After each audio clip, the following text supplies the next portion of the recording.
Hi, I'm Jonathan Fields, and this is Good Life Project. So my guest today is Michael Gebben, and we've known each other for about a year now, and he's got a pretty incredible personal story of building his own living and changing a whole bunch of things. But what brought him to the couch today was actually an update on Facebook that started a really interesting conversation that I want to share with you guys. And then we'll work back into the journey as creators. So awesome to be hanging out with you today. Excited to be here, my friend. So it was a little bit of a tease there with. I know you didn't give hardly anything away. I know the whole update. So I mean, we've known each other. I was actually looking back for going on about a year now, and I was remembering your first outreach to me was basically just out of the blue saying, "Can I help you with anything?" Yeah. Which was awesome, and it made an impression on me. And we just kind of developed a friendship since then. But it was about a month ago where I was just really quickly scanning my Facebook feed, and I see an update from you which caught me, and I wanted to know more about it, and I've actually printed out that update, and it said, "I love that after years and years of hard work, I've been able to create a lifestyle that allows me to walk with my grandpa every morning. Perfect way to start the day, and he has the best stories." I don't know what it is. I was so nervous going in here, and I already, you saying that, it already hit me.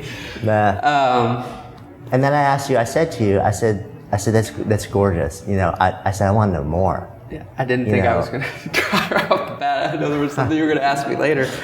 I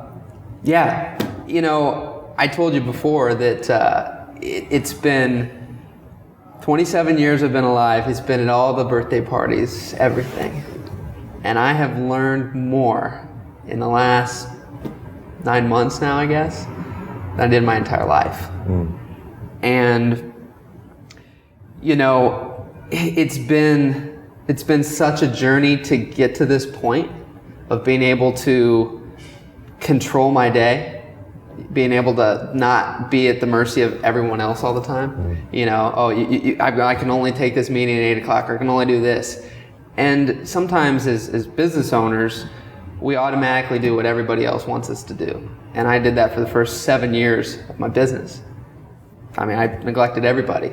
I didn't want to come out of my house. But then I've been able to get to this point now where every morning I get up and I go to the mall, and I'm able to walk my grandpa for, depending on when I get there, like I told you, he's very much a man of routine. So if I show up at 8:40, he will walk with me for 5 minutes and go out the door at 8:45. But typically I try to get there about 8, which is the same time he gets there. And we walk for about 45 minutes. And it's phenomenal. I've learned so much. And you said you walk inside of a mall. Inside the mall. Tell everyone where you live. Yeah, so I live in Alton, Illinois. And the mall is a 5-minute drive away from where I live. And so I show up there, and he comes at me every morning. He goes, "There he is. It's Friday's Fantastic Fellow." And he does all these different ones every single day. And he joked today. He goes, "Now you're leaving. You won't be here tomorrow. And everybody's going to ask where you are. I'm going to have every single person coming up to me. Where's your grandson? Where's your grandson?" And but we talk and we have conversations just like now. If I didn't have the habit of coming in here with you 5 days a week, nobody would ask. So, I mean, there's a whole conversation about that, of just how in business and life, people who stand out are sometimes those things when you do that are almost habitual. You do them over and over again. And if you don't, then nobody asks. But if you do something over and over and then you miss that beat, people ask, wonder what's going on. So you shared with me a story when I was asking about this also, about your aunt. And something that she mentioned to you about how she can sort of tell when you've been with your grandpa on any given day.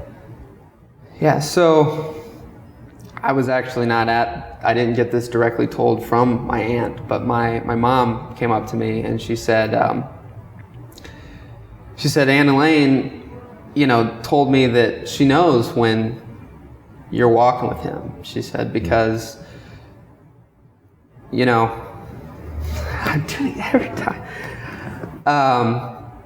He's not my daddy anymore, because he just looks at me with this blank stare. He doesn't seem to care about life or anything anymore. He just goes. He sits with my mom and just sits there, and they don't really talk or anything. But when he started walking with you, and as the time passed, I know when he's hanging out with you because he's my daddy again.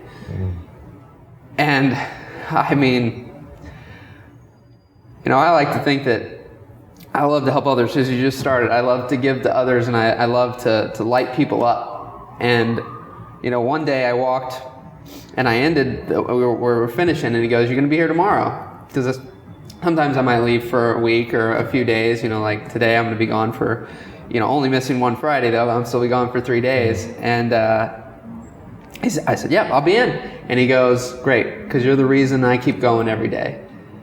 And I mean, he's 76 years old, and to see these fires start to be lit up inside of him again, because I told you beforehand, with family, people close to you, you always want certain things for them. I have people pay me, I have people ask me all these different things to come and advice and help them. And then, the people that you wouldn't ever charge or anything ever in a million years, your family, that you want the best for them, are the hardest to impact, the hardest to have that change happen.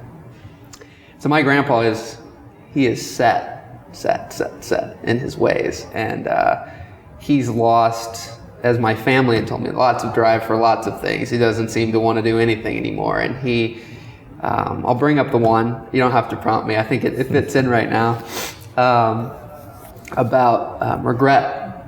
And so, we have all sorts of conversations, honestly, as growing up, I never dreamed I'd be having with my grandpa, just like I said, telling you about the way my family kind of talked about their upbringing, or my dad talking about the upbringing and everything. I just didn't think of my grandpa the way of the conversations we had. And so about regret, so many of us out there, we have these dreams, these hopes, these desires, these things we'd love to do, but typically we let life happen and we never go after them. And I always think it's never too late. Anything is always possible. And so, in asking him one day, I said, "So, what's your biggest regret of something you've done in life?" So many times we do things and I shouldn't have done this, I shouldn't have done that, and that was stupid, and all that kind of stuff. So I said, "What's the biggest regret of something you've done in life? And what's the biggest regret of something you haven't done?" And instantly, without flinching, he comes right at me with the thing that he didn't do. I mean, instantly, didn't flinch. And it was, he wished that he would get his books published, his novels. And he always wanted to be a writer. I've shown you some of these little poems and some of these things that he's written. And it came to him so quickly that was the thing that he regretted not doing. And he tells me always the story of one person they had that he gave the book to, and they tried to get it published, and somebody said, it's a really good novel, but if it was, written about 50 years ago, you'd have been in good shape, we could have published it. Of course, I'd tell him, well, that doesn't mean anything anymore, and one person's opinion is definitely not. So, but what's funny is, I said, well, what about something you've done in life? Yeah.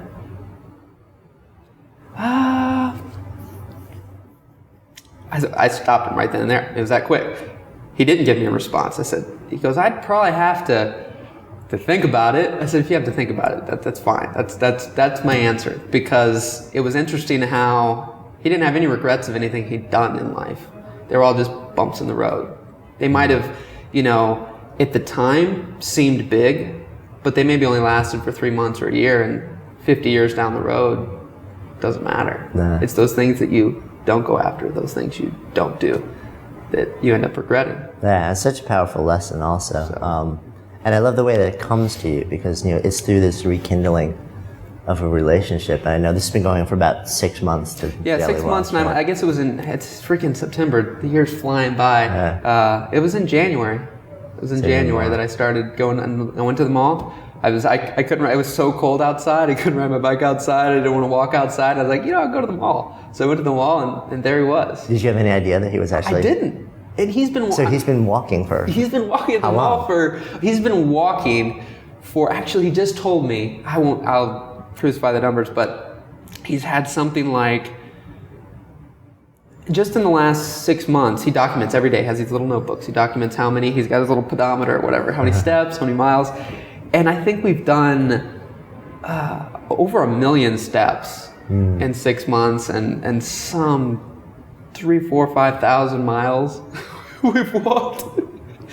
So, but he's been walking since he was 30. It was actually because of his dad. They told me he had a heart attack, and they told him he needed to start going down to the local pub and walking instead of driving. And he didn't have another heart attack for another 20 years. So my grandpa started walking when he was 30, and so for the last 46 years, every morning he's been walking, and you never knew about it until you just randomly decided to show up. He hasn't been walking at the mall the whole time. Okay. He always jokes he's got his 3 miracle minimum. He gets up in the morning, he goes to the bathroom, and he has an appetite. And so, but the bathroom thing is, he jokes with me all the time, that's affected him. So he used to walk. Told you, very briefly about my dad, works at a cemetery. And so he used to walk through the cemetery and go all this. He goes, I can't walk far away from a bathroom anymore. So you never know when nature calls, he said. So what types of, it's one incredible gift to be able to, what an amazing, just talk about serendipity also. You happen to show up because you just need someplace to go and walk, clear your head, and it's freezing outside, and your grandpa's there. Yeah. And what's amazing to me is, but for that, this probably never would have happened. This reconnection would have probably never happened. No, it wouldn't have. And he was actually not even coming to all the little birthday parties as much anymore either. His wife, they were very close. They always came together, and then she's, not doing so well anymore. And so he just doesn't come out as much. But so I didn't even get to see him as often. Plus, back to why in the update about the working hard, through the lifestyle that I had built up before I've gotten to the point I am today, I missed a lot of birthday parties, a lot of get-togethers, a lot of different things. And so there were years where, there might be, 5, 6, 8 things in a year. Maybe I got to go to 2 of them. And so it's been amazing. It lights me up in the morning. And for me, I'm big about that ritual now too. And I know that if I have that, 6 a.m. flight that I booked that I got to get up at 3:30 in the morning, I'm not quite as happy because I got to have an alarm to go off. And I like to just wake up now, get up, go out and do that with him, and come back, and then just start my day. So I'm usually ready by about 9 in the morning to rock and roll. No, I love that. And it's such a powerful metric, because so many people, when you ask people what is success for you, and most people will start with some variation of money, toys, stuff, sometimes time, and that's what really caught me when I saw this just kind of fleeting moment that you shared, was that what a stunning metric for success, that you've gotten to a point where you've built a career that allows you to wake up in the morning and go walking with your grandpa. Put that up against money and all this other stuff. Wouldn't trade a million years. Yeah. And how powerful to be able to awaken to the fact that that's the real reason to build a career that allows you, there's financial freedom and all these other things, and I'm not going to discount the fact that a lot of those things are important if we want to live a certain way in the world. But fundamentally, when it really comes down to it, it's how does this allow me to connect with the people that mean most to me? And in your case, reconnect with people that you probably didn't know meant that much to you. And everything that I'm learning, and then honestly, bringing back up the book, I'm working kind of behind the scenes to potentially get that published for him. And I asked him, I said, so what happens if we get this and this thing just takes off for you? I said, and people want more. Because he tells me, no, I just don't write anymore, and I just don't have I'm just not motivated. And then finally, a couple days after we had this conversation about, well, what would you do? And he said, well, I'd have to. I'd have to write again. I'd have to do it for the people. I'm like, oh my gosh. So then a couple days later, he goes, you know what? I got to tell you, I'm a little bit more excited about writing than countless times telling me, no drive. And my dad, of course, telling me all the time, well, he doesn't do anything anymore. Doesn't do anything. So just after this And it takes time, just like to get to this point.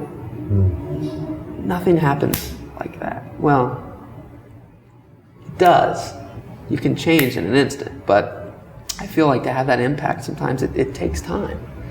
It takes time, and it takes that repetition, of either hearing the same thing, seeing the same thing, having the same things happen. And that's how I've learned. That's how I got to, no college. I think you mentioned that in the beginning. No college, no formal training, all self-taught with everything. And it's that repetition. Repetition is king.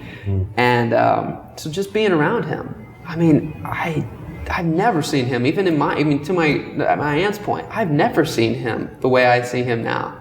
Coming in with just this big smile every time. He's got his hands like that every single time I come through the doors. And either he's walking down that same pathway that I come in nonstop until I get there, or we got a great timing thing going on, because it always seems like when I show up, he's right there every single time. But it's amazing to see him light up now in a way that he hasn't before. And I think that's just from me, actually.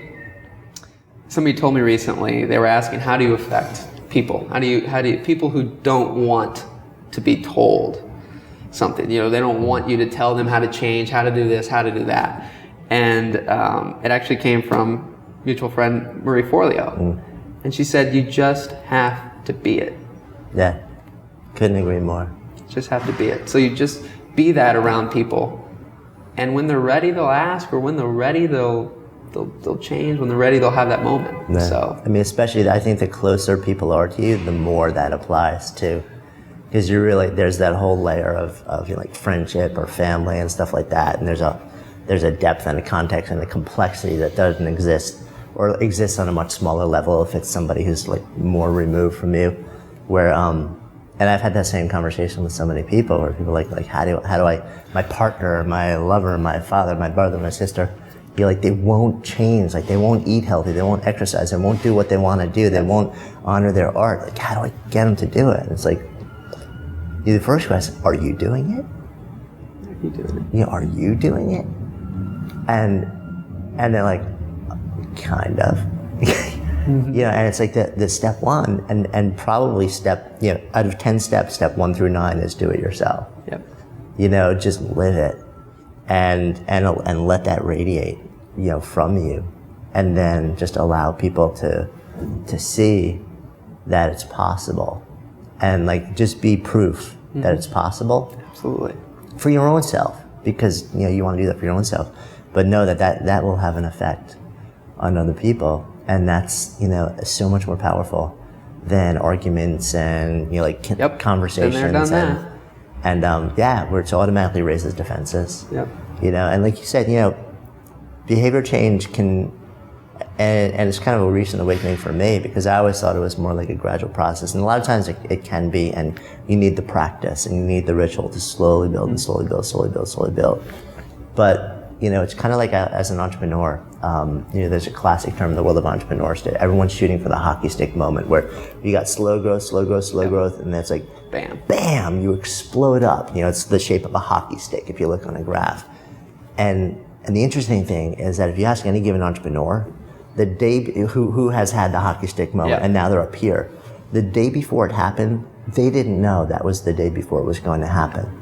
They didn't know whether it was never going to happen, whether it was going to be a month, a year, 5 years. And the next day it happened, and the reason so it's this interesting blend of what you're talking about, of it's the day-to-day repetition and building and commitment, and do the work, do good work, even if you don't know if it's ever going to happen. Yeah. Have faith. And then sometimes it just stays slow growth the whole time, and you still end up in the same place, but it just takes it's a more gradual process. But there are those times also where, whether it's business and you hockey stick, or whether there's just something that changes in a moment clicks in your brain, where everything is different from that moment forward. Yeah. And you behave differently in the world responds to you radically differently. And but they work together in this really interesting dynamic. Absolutely. My biggest shift was in 2010. And it ended up, the defining place was in New York City. I was actually, I had read started reading Zen Habits blog. And then I saw a guest post from Tim Ferriss. And then I read his book, The 4-Hour Work Week. And within 2 months, he talks about reaching the unreachable in there. Within 2 months, I reached out on Friday to Tim, and he was having his launch party for 4-Hour Body. And did not expect a return based on reading the book. This is my first major doing anything like reaching out in this capacity. And within 1 hour, I got a reply back. And it was from Tim's assistant. It said, Tim loves it. We'd love to have you out here to film for the launch party. It was on Tuesday. And I flew out at 2 o'clock. I got here at 2 o'clock on a Tuesday, and I got to go to his, he was filming it live stream. And I filmed that, went to the launch party, and then 3 o'clock in the morning, went back, slept on the baggage claim, and came back home. And my life, career, everything had kind of the hockey stick effect happen. But that was in 2010, and I started this little journey in 2004. So let's go back a little bit, because we haven't really explained. And nobody knows what I'm talking about we haven't really explained what the journey is. So you're 27 now. You turned 19 or somewhere around there, and like a lot of people, the logical next step is, I'm going to college. I'm going to do this whole traditional thing. Families, you have to go to college. You have a whole different idea about the direction you're going to take. Well, we actually, you mentioned my dad beforehand, and he used to film these Super 8 movies in the 80s, and he'd sync them to cassette tape he'd put in, and he'd have music synced up to him. It was just incredible. And so then we made some of these little movies. We had one called Stinky Socks Stolen, My Dad's Gone Nuts, The Vault, which actually made it in a couple of these little film festivals. So we were messing with that stuff, and it was, I was having fun with it. And like I said, he works at a cemetery, and since we were doing the movie stuff, I was doing the editing and helping out. I was getting into that. And one of the funeral homes asked if we could make a photo montage or slideshow or the memorial slideshow that they play at the wake. And I was like, yeah, I think I could do that. And that was my junior year in high school. And so these funeral montages were my first little... No kidding. Yes. Were my first... So your big break was creating funeral montages.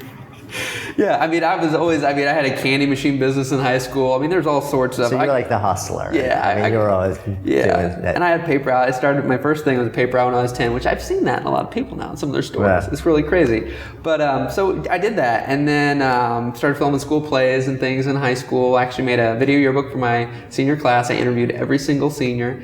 We did with green screen at the time. I'm not into green screen at all anymore, but put anything behind them, and I asked them a series of questions. I actually have not looked back at that since then, which I'm excited to because I've had to miss all these reunions because of, initially, until I've gotten things changed recently. And so we did that, and it's coming time to graduate. And I was like, I wasn't applying for any colleges or doing anything like that for some reason. I mean, I'd made like $4,000 my junior year from these montages, which...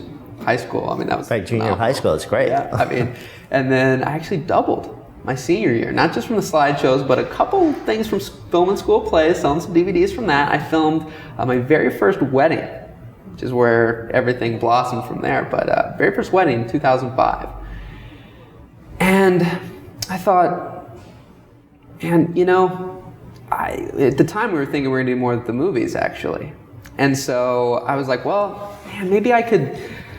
If I keep doubling, this will be great. My first year out of high school, I'll make $16,000. This will be awesome. And so I was like, I didn't even try. I've got nothing to lose. This is the best time.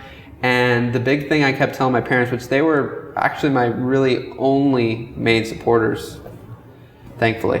They really, especially my mom. My mom, 100%. I could tell her anything, and she will be behind me. If I'm passionate about it, if I love it, and she sees that, then she will support me. And so I convinced them, and they said, yeah, because I said, I can always go back. Give me a year. Give me 1 year to try this out. I can always go back. I thought at the time when I started that I would get the gear, that I would need to help make these movies. I would have the time. We all know that. What's that? The biggest lie? Somebody was saying recently, you work 40 hours for someone else, and you trade that in for working 120 hours for yourself. Mm-hmm. So little I know, the time part wasn't going to come. The grandpa story wasn't going to come for years down the road. And then money. Those were the three things I had to have: the gear, the money, and the time to be able to do these movies. I got almost all of them, but the time wasn't there for many years down the road. But I gave it a try, and actually I also worked at a beer distributor that my dad's right next to my cemetery. I started there when I was 12. I was the breakage boy. And they wouldn't give me a quarter. I'd been there for 7 years, and I wanted a quarter more raise. And somebody saw me the other day, or about a month ago now. And, I said, "Oh, you're still there?" I won't mention the name. He goes, "Yeah." He said, "Yeah, I used to be there." I said, "The greatest thing they ever did was not take care of me, not give me a raise. Lord knows where I'd be now. I might be on beer trucks, delivering some Budweiser." But so you're building this, and this is actually pretty quickly growing into a real business. Yeah, it took off very quickly for me. I have a drive. I said the biggest thing I said too was, for some reason I associated $1 million, which I had no clear path on how to make $1 million when I was 19. But I said if I had the choice to make $1 million and not be happy, I also associated $1 million for not being happy, or do what I love and just get by. It's the path I chose. So I did a hell of a job of just getting by until all this Tony Robbins stuff come into my life recently and changing your story. That's huge. Change your story. I mean, it sounds like fluff to some people maybe out there, but when you start to change that mindset, change that story of your life and what's going on, that's when the grandpa thing, all these things started to happen when I changed that. Right. And it did more than just get by then. It took me 7-8 years. Right. So, but what's interesting is, because you're saying you just got by, and what's interesting is other people from the outside looking in, at the business that you were building, would have looked at you and said, "Wow, he's actually built." I mean, you're kind of being a little modest here, right? You actually built a substantial real business that was making serious money and serving a lot of people. And so, from that standpoint, from the outside looking in, people, in fact, you had built a company that a ton of videographers were aspiring to be, to a point where for a short window of time you were actually you created a second business, teaching them how to be you, essentially, or how to build the company that you had built. And people struggle with that because too many people, and too many people are artists. They're very talented and have no idea how to make that living. Yeah. So what's interesting is and I've talked to so many people who become entrepreneurs, right? And you become an entrepreneur because you're saying gear, time or freedom, and money. And what you discover very quickly is that it takes a ton of time and energy to actually build something extraordinary. And you really have to be so deliberate about building what you want in the way that you want, or else almost immediately it just kind of takes on its own desire to go where it wants to go. And you become so busy that it's almost like you're riding along with it rather than actually pointing it in the direction that you want it to go, to become an asset that fuels the life that you want to live. And so it's so interesting. I've talked to so many entrepreneurs who built a company that the outside world looks at and says, "That's what I want to do." That he or she is so successful, and they hate going to work every day. They don't see the inner workings. Right, and what they don't realize, and then that person is like, "I built something that was intended to give me freedom and joy and a sense of passion, and it's become a cage." And the tragedy is that so many people will build a cage of their own creation and never leave it because they feel like this is the thing that I built. That's it. Right? So this is I made this. I made my bed. I got to lie in it now. And nobody in the outside world is giving any sympathy for this. No. It's what do you mean? You're making a ton of money. You've got everyone wants to be you, and so there's no. And you did it to yourself. You built this. Nobody told you to go do this. Nope. You did this. Mm-hmm. So you can't look to the outside world, and they don't understand. And you need either an extraordinary. Sometimes it's just a moment that snaps you. says, this isn't it. You know, sometimes it's a person or a small group of people that actually like are you know, part close enough to you and that you trust enough to, you know, where you can actually share what's really going on. They'll be like, yeah, like I'll honor that. I support the fact that this is not working. It's a big thing in life to mention about how people should definitely learn to open up. And I'll be the first one to tell you, I used to not open up to anyone ever. And I bottled so much up inside that it was tough because I was I don't know, I was afraid to tell people what was going on because exactly that had happened. I mean, I had become successful. I mean, getting work wasn't an issue. In fact, I guess like the E-Myth, I was going up, but then because I couldn't keep up with customer service and all this stuff, I was going to be going on that, and I recognized it. Not at the time, I hadn't read the E-Myth, but looking back, I kind of recognized I have to do something because I can't take it anymore. And of course, then like you're saying, there's those people, if you start bringing that up, you're crazy, you're this or that. But now I've been able to open up to people and get that stuff off my chest, connect with people that get it, and it makes all the difference in getting that off your shoulders. And I just want everybody out there to know that, because sometimes people look at me, I'm always doing always got the smile, and I do. I'm a really happy guy overall. But sometimes people might have used to see that, and it was a lot more of a facade at times. I lost a buddy in 2007, and it was a big changing moment. He used to babysit me. We were friends with the family. He used to live across the street from us and all this stuff. And he was there right at the beginning when I started my company. For the first year and a half, I saw him more than I saw my parents, than I saw anybody. And he left on I don't remember the exact day. I know the exact day. That's why I don't remember what day of the week.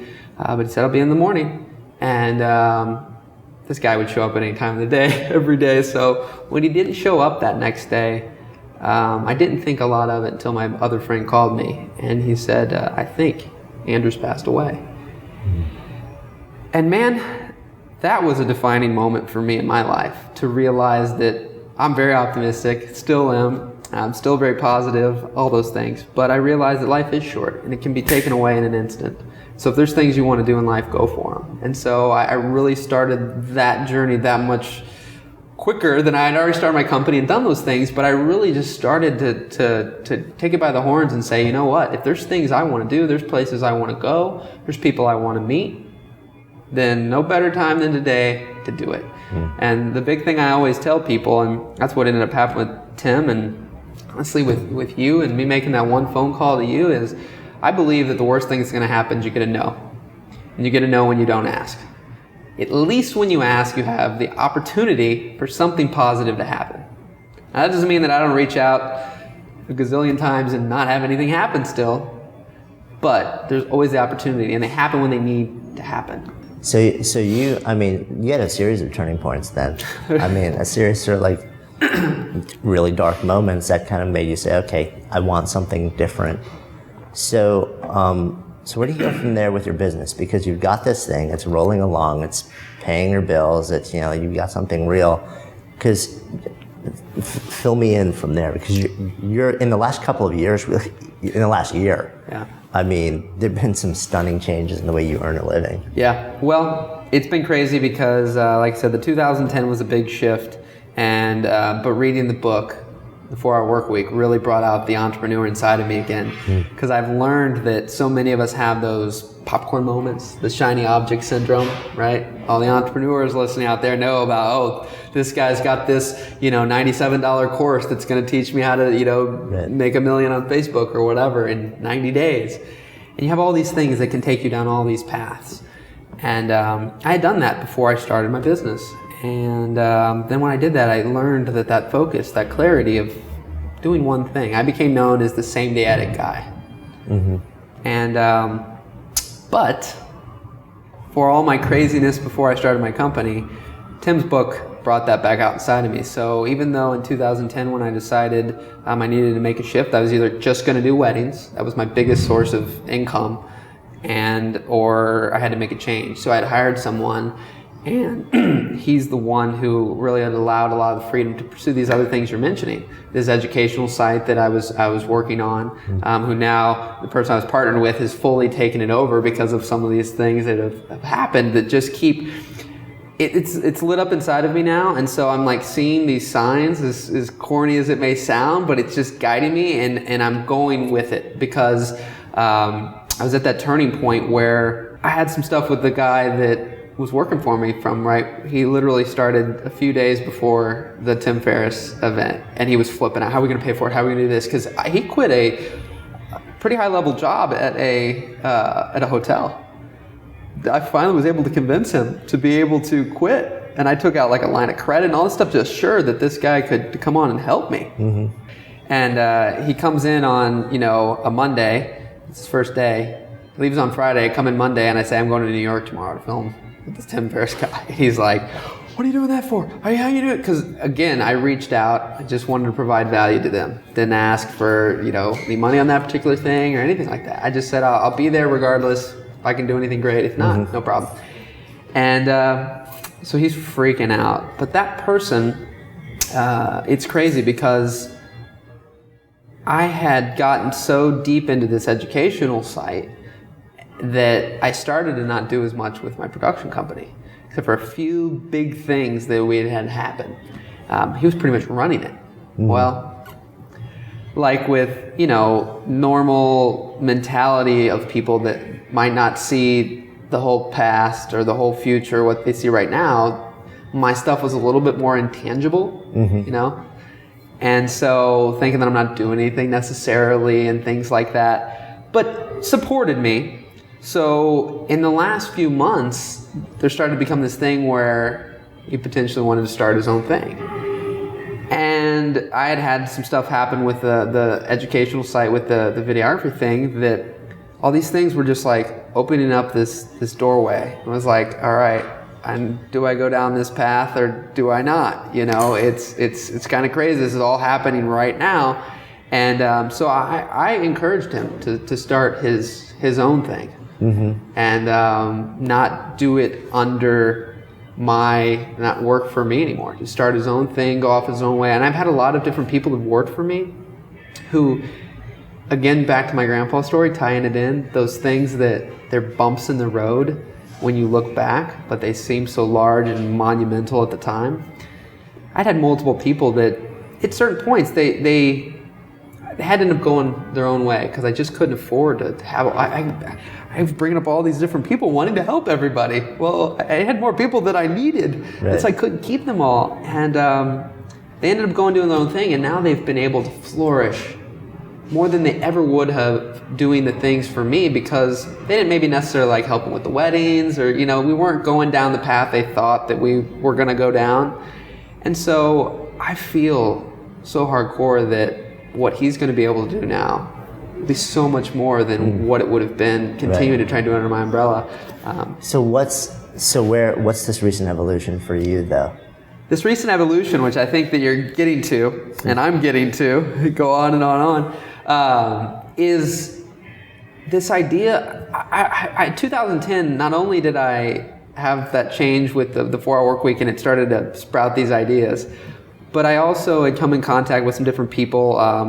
David Siteman Garland, and he actually lives close to me in St. Louis. And he mentioned this guy named Josh Shipp in his book, Smarter, Cheaper, Faster, I believe it is. And so I found him, and it said Youth Speaker University, it was called. So at 2010 was when I started to think about speaking to youth, speaking in high schools, helping the youth not lose that child inside of them, that dream, that drive, that vision that they have. When I spoke to some 4th graders not too long ago, and I also had spoke at a career day, and I spoke to these high school students. Wait, you spoke to 4th graders at career day? Yeah. So there's a career day for 4th graders? It was awesome. They were amazing. And so I did 5 different classes, and of course the other people there on career day is like the banker, all the standard procedure jobs. And I come in there, and I had some of these, my dad's t-shirts, some sunglasses and different things. I do this presentation, and Jason Sadler? I love telling his story. I tell these kids, do you think it's possible to wear t-shirts for a living? And I tell them this whole thing. I go through this whole thing, and I come back around because I still had some extra time, and I go into this classroom. And I go, guys, how about tell me what you learned today? Because they were fired up. I mean, these kids were coming around me and they were smiling, and they were so excited. The teachers were pumped, and I get this one. I said, I'm going to give some t-shirts away today. I want to hear what you guys learned, though. You got to raise your hand. And of course, they're all shy up front. I said, come on. This one little girl raises her hand, and she says, I learned to never let anybody crush my dreams. Nobody. She says this little, I mean, she's 4th grade. I don't know, she's like 8 years old or something. And that was an amazing moment for me to realize, well, I should go back for 1 second. When I asked the 4th graders if they were excited about career day, they all raised their hand. When I asked them what they wanted to do, every one of them raised their hand, and they all had, I want to be a musician, I want to be this, I want to be all these crazy things. The high school students didn't have that anymore. None of them were excited. But, so I just learned that I want to light that fire, keep that fire, I should say, too, in the youth. But 2010, that's how long it sparked in me, and I didn't do much with it. I kind of took his little youth speaker university and learned how I could, be a speaker and stuff, but I didn't pursue it. It wasn't the right time. And the guy I mentioned, Charlton Locke, and Jason Gennard, that I mentioned, he told me there was nobody that he's ever met. Jason told me this. There's nobody he's ever met except for this one guy, that's Charlton, like me. He said he's always happy, he's always positive, he does these happiness talks. I said, happiness talks? Man, that sounds great. I'd love to go give happy talks to people, inspire them to be happier and all these things. Well, that was last year, and nothing ever came of it. And then I did this event, this mastermind talks, and I was there in Canada for a week. And the very last 20 minutes of the event, I'm about to leave, and I run into this guy. I'm telling him a little bit about my situation. He gives me a little advice. I said, well, what do you do for a living? He says, well, I used to be a business consultant. I said, well, what do you do now? He says, I'm a happiness consultant. I go, oh my gosh, you're him. It was like long lost family, I just met. And so we started talking, and then a few months later, I'm talking to Jason, telling him, I said, man, there's this stuff happening, and I feel like I need to make a little move from the educational site. This stuff's happened with my video production company. And he didn't say too much at the time, and about a week later he calls, or he sends me an email the day before I'm supposed to talk to my guy about what he's going to do with his career moving forward, and potentially not helping me anymore. I mean, we still would work together on some things, but and he says, I was just with Charlton. I think you guys should get on a Skype call, and I think it'll be worth your time. So I get on. I'm like emailing back, can we jump on Skype tomorrow morning? And because he was this big business consultant, I wanted to ask him actually about maybe what I should do about this Ryan situation. Mm-hmm. And lo and behold, I wheel out all this stuff for like 45 minutes, and he goes, you've got it. I've got what? Nobody else knows what he means. And he goes, you got it. I thought I was going to have to get on here and describe to you what childlike happiness is. And he goes, but you've just got it. You just described all this stuff that the way you described it, it seems like you're just pumped and so excited and enthusiastic about stuff that most would think this is the end of the world happening. I've been working on this production company since I was 19, and it just was all connecting. And he goes, well, what will it take so that you can help? He wanted to start this movement called Childlike Happiness. And he said he's turned down all these different people that have come his way in this little journey over the last couple of years to pursue this thing called Childlike Happiness. And he goes, what will it take to get you involved? I go, well, of course, got X, Y, and Z I've got to do. And he goes, let's make it happen. And so he's given me this opportunity to pursue this still somewhat unknown thing of this childlike happiness movement. And it's just that idea of when you're a child, you have that drive, you have that passion for anything in life. And then when we get older, we lose it. And a lot of my most successful moments or decisions I've ever made were very naive, not thought through. I just did it, just like a child. and I was going to call this book I wanted to write The Child in Me. And I didn't even know of childlike happiness or any of this stuff at the time, but I'd put that in my notes in my phone about a year ago, because everything was just the Tim thing. I didn't think it through, think of what Tim could do for me or any of that. That's why I always tell people, don't go to people trying to what they're going to be able to do for you, or this person could change your life. I just find somebody who's changed mine, and I want to give back. And I don't think it through. I just send an email or I make the phone call, and then I go on my way. And sometimes nothing ever happens of it, and sometimes it does. Yeah, and it's I mean, reconnecting with that sense of play is something that so many people have lost. And if you could view what you do on that level of childlike happiness, of just novelty, of like, open your eyes in the morning, what am I going to do today? Yeah, just have fun. You know, if the thing that you do makes you want to wake up that way, and what an amazing, amazing thing. So.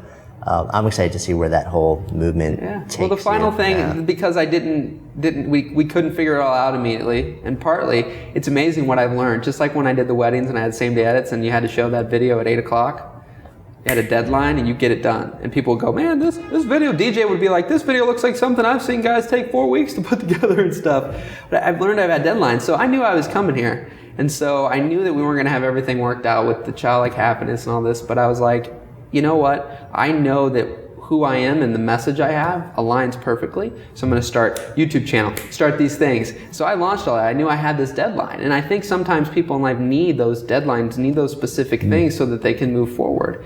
And so I launched that, and people can check that out. I'm doing a video every Wednesday. Nice. And have no idea how many will be up there by the time this would go live. There's a few right now, but I'm getting a great response, and it's great because I've actually been getting a lot of positive feedback from people in regards to me going out there and going down this kind of more inspirational path. And people always joke that they want some more of the Gebbs juice. They call it Gebbs juice. People call me Gebbs. I just get them fired up when I'm around them. So that's awesome. Putting that out there. So I mean, and it's interesting how everything has led you to this point, and your understanding of framing and cinematography and like videography and editing and energy and like seeing people's most like important moments, and has led you all full circle to this place where now you're kind of rebuilding your career again. But you're also doing it in a much more deliberate way, which really brings the story full circle in a way that allows you to now contribute to the world, earn a living, and wake up every morning and go walking in the mall with your grandpa, which is pretty awesome. I love it. So, the name of this project is A Good Life Project. So when I offer that phrase up to you, to live a good life, what comes up? I think we've said it here. I mean, everything's changed so much for me, and for me, it's continuing to do what I love and contributing to others. And that idea that it can sound selfish at times to people, but again, some of my biggest changes happened when I actually first made myself happy. I think sometimes we do just try to only contribute to others, even against our own will of what might make us happy. And that can only last so long before you pop.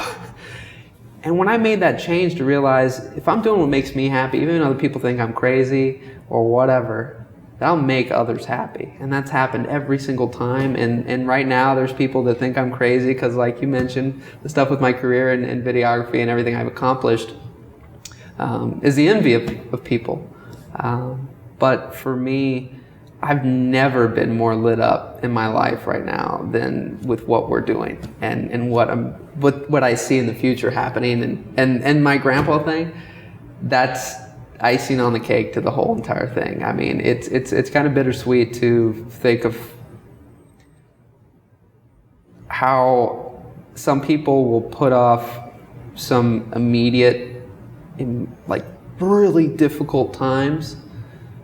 Maybe it's quitting a job, changing a career, whatever. And they'll trade that for eternal, just kind of, it is what it is. And for me, none of this stuff's easy. And I think a big lie that people get told that stuff's easy. It's not easy. If you're doing what you love, it's sure a lot of fun. So, hope that's the answer. That's your truth. So that's the answer. No, it's a great answer. I want to wrap this actually by what you shared with me before we came on camera was that when you walk with your grandfather in the mornings, a lot of times he shares little things that he's written with you. Yeah. Can we wrap by just having you share something? Yeah. There's one about acceptance. And this was written in June 16th, 1993. And I will add, before I go into it really quick, everybody should write things down. That's what my grandpa, if there's something I should tell everybody, that he always tells me, is to write things down, because you'll forget things. And someday it'll mean a lot to somebody to be able to read those words, read those stories, those things, so you don't want to lose them. So he got dates of things he wrote down. So 1993, acceptance. Enjoy the past, it's gone. Engage the present, it's here. Expect the future, it's coming. And I have one other one. A positive pearl from Adrian. Some days do tend to start off badly, but be gracious and accept it gladly. You don't want folks you meet saying sadly, damn, he sure started my day off sadly. Love it.